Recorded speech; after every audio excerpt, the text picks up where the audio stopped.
Hi, my name is Lacey, and I'm an undergraduate business student. I do psychology, philosophy, philanthropy, humanitarian work, life, health, and wellness coaching.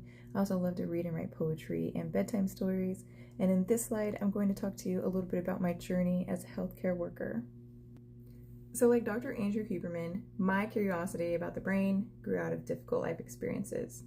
This came from overcoming challenges in adolescence and discovering neuroscience. Mine grew from working in healthcare, living through trauma, and spending time as a patient myself. Those experiences were all part of my training.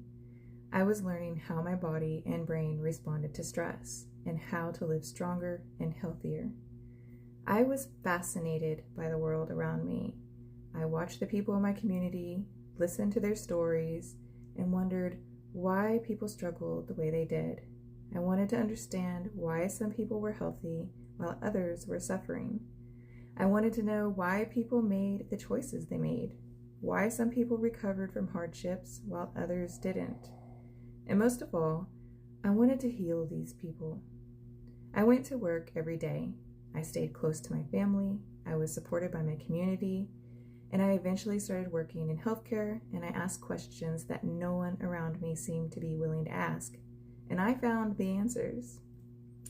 When I first entered healthcare, I went in knowing it was just a temporary job.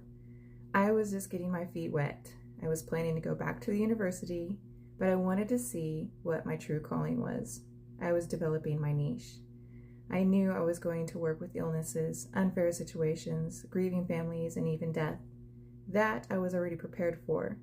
But what I wasn't prepared for was grieving the environment itself. There were days when I struggled watching safety standards that I believed should have been taken more seriously. As an entry-level employee, there wasn't much authority I had. What I could do was document concerns, report them to my supervisors, and continue doing my job with integrity. My supervisors relied on me to be honest, to work hard, and to do the right thing, even when it wasn't the easiest choice.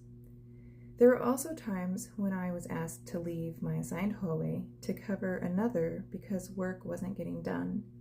While others avoided responsibilities, I often found myself stepping in to make sure patients were cared for. It wasn't because I was special. It was because I believed every person deserved dignity and respect. That became a pattern. It was exhausting. I was being stretched thin.